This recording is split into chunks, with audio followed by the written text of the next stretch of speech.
Saturday, July 31st. Norah. Some people say the best way to start over is to dive in head first.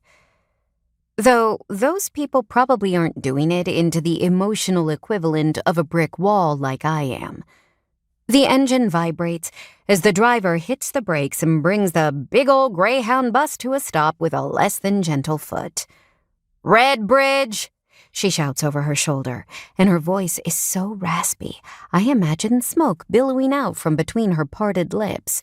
She grabs the crank handle to her right with a hard hand and yanks the bus door open with a bang. I hop up from my seat and gather my belongings as swiftly as I can.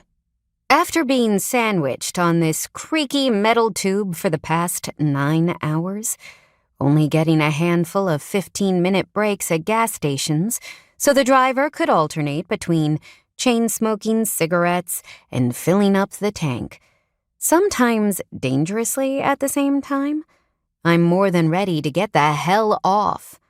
I glance out the window as I swing my backpack onto my shoulder, but stop in my tracks when I note the big yellow bridge that sits off in the distance.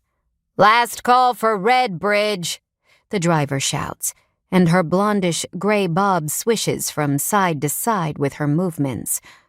Are you sure this is Red Bridge?" I call out toward her, cautiously making my way up the aisle, and she stares at me in the rearview mirror. "Oh no, honey, you're right.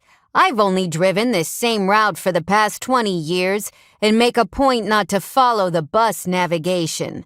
It gives me a real thrill to drop people off at the wrong stops."